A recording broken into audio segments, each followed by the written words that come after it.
negative to the BMW. We're hearing that the BMW will stop again in 12 laps time, and the Toyota goes across the line.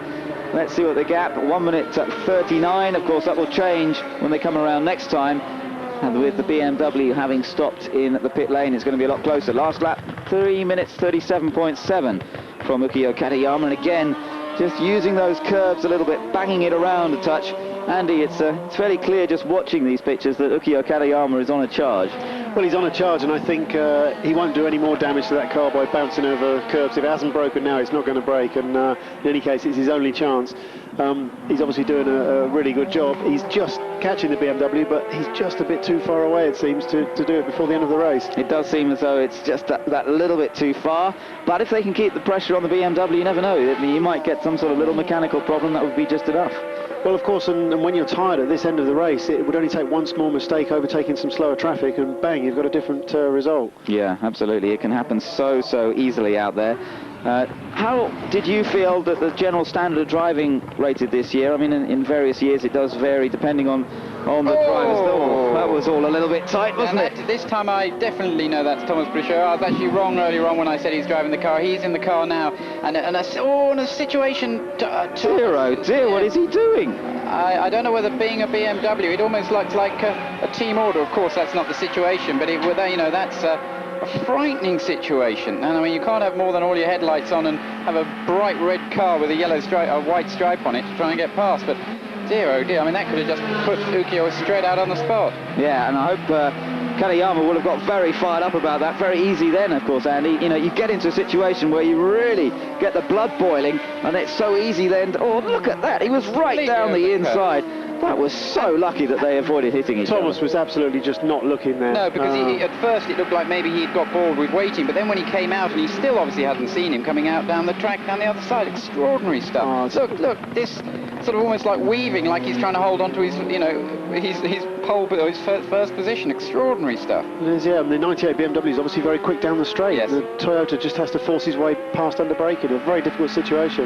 Yeah, and that's it comes just after you were saying, Andy, what happens when you're overtaking backmarkers, how things can change. You know, that was a graphic demonstration of it. Well, it wasn't actually. Going back to your earlier question, what has the standard of driving? Oh no, he's lost the wheel. The tyre's blown on the Toyota. It's all over now for the Toyota Challenge here at Le Mans. The two cars gone already. The third car now in trouble. They might be able to get it to limp back to the pits. The TV crew's being pushed out of the way in the Toyota pit, but it's disaster for Ukyo Katayama. The left rear has exploded. The onboard camera shows Ukyo in the car, and he's now got to try and limp all the way back to the pits, and BMW are now looking so much more secure. They will immediately back off the pace. They've just had their pit stop, of course, and back out on the circuit, but BMW will now be radioing to Pierluigi Martini. Okay, back it off a bit. Toyota are in trouble, and that left rear exploding. Just explodes. It's a remarkable photograph, or shot, should I say, of that, and obviously damaged bits of bodywork all coming off. And what a wonderful bit of car control, though. I agree. I mean, remarkable. I mean, you would have thought he was so fired up, no doubt, after that incident with Thomas before. But I mean, incredible stuff. Well, they're travelling at over 200 miles an hour at that point on the track. Yeah. Now, any ideas of what might have caused that? Could that have been caused by running over the curbs just before that when he was with Bscher? I don't think he ran that particular tyre over the curbs, did he, in that incident? I think it's more likely to be some debris on the track than going over the curbs. I don't think the curbs really harm the tyres. It's a great shame, because obviously after what happened to a Toyota last year as well, one that has to have sympathy, but extraordinary the way suddenly, this is what Le Mans happens, suddenly we had all that excitement with the rear, the back marker, and then suddenly the tyre lets go. I feel very sorry for them. Yeah, absolutely. Hopefully he'll get the car back and they'll get the car to the finish, but obviously a lot of damage. I'm sure there's going to be great chunks of aerodynamic parts all knocked off the car. Yeah, and he's got to be careful that he doesn't get over hot on the way in and try to get there too fast and then break the suspension. Yes, that's right, absolutely. Well, we saw Martin Brundle trying to get that car back last night, and just was forced. He just couldn't get it any further, could he? He was scraped the whole bottom of the car virtually in his attempts to get it back to the pits.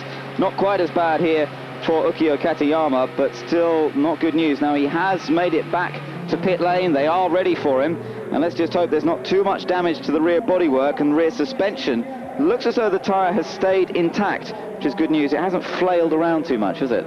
No, it looks like it stayed on the rim pretty well.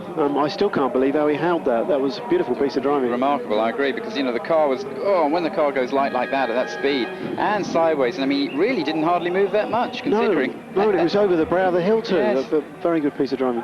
So Katayama brings it back, and Toyota, their dreams have turned into pretty much disaster. This car's still running, but it looks as though prospects for the win now depend purely on BMW running into trouble.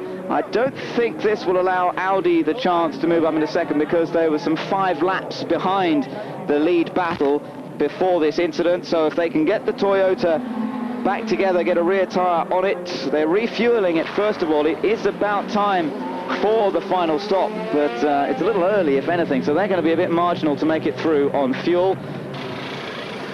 Now let's just see what happens here. Are they going to be able to get the car out quickly? How much damage has been done to that rear suspension? That's the big question, but that tyre is still intact. That's so important. Well, also it depends whether there's anything sort of delicate that may have been hit with the tyre as it thrashed round. I mean, obviously you can see the bodywork damage, but hopefully there's nothing else that will have been damaged more serious that will actually stop the car being able to run.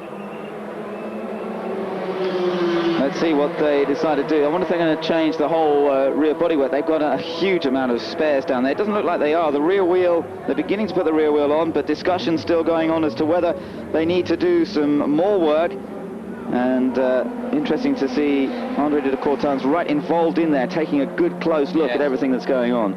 I suppose one of the things you've got to be careful of is that the bodywork damage doesn't allow the air to get under the tail and then rip the tail off on the straight. Absolutely, yes. Good point, Andy. The air pressure on these cars when they're travelling at over 200 miles an hour is so immense that anything can happen. A little bit of race tape is not going to do an awful lot in that way. Looks like they're going to change the tail for safety.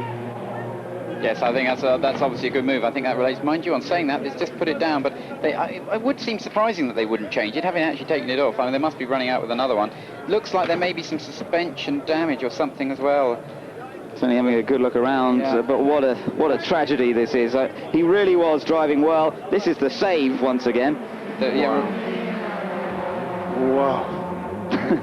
I mean, what sort of speed would he have been doing at that point? Actually, that is, it should be just in excess of 200, I would say, just there. I mean, it's a sort of a Nigel Mansell come situation, but far less drama. But my goodness me, that will look... Oh, wow. That's of course, look at that. Look at the opposite lock being applied on board. What amazing pictures. That was the area of track, of course, that Peter Dambreck had his accident last night, wasn't it? So... you know, it is one of the fastest sections, as you said, and it's also over that crest, isn't it? So the car is very light there anyway. It's light and it's actually steering itself. So on top of it steering itself, the tyre would have been steering it too. So there were 3 people trying to steer that same car. Absolutely. Well, apparently they're trying to tie the brake ducts out of the way at the moment. That may well have got damaged. That's the first thing that's really going to get hit by the punctured tyre. Ukyo looks remarkably calm at the moment in there, considering what's just happened. His hopes of winning this event have just gone down the pan, and BMW are now just cruising around. The last lap that BMW did was pretty controlled, I have to say. A 3:47. They've really backed off the pace in the lead car, and Toyota now just watching the laps count by to see whether Audi are going to gain some more ground on them here. The Audi running in 3rd place, the number 8 car, as the minutes tick away, with repairs being made to the back of the Toyota. There is our lead car, though, the number 15 BMW, and now the pressure is off. Now it's back to conserving the car and just driving as smoothly as possible. Yes, completely backing off, as you say. They were obviously having to up the rate considerably to fight off the Toyota Challenge, which has now exploded, and so they will just nurse that car to obviously make sure that they don't have any problems. There's nothing to say that they won't have a similar problem. Obviously, we've seen the other car having a sticking throttle. Anything can happen, and also when a car's had another problem, bits of debris out there, that much easier, that much more likely that somebody else could easily pick up another puncture. That is always the case. Andy, this time driving on the track, presumably you do find all sorts of bits and pieces and rubbish out there from various cars that have dropped pieces or damaged pieces.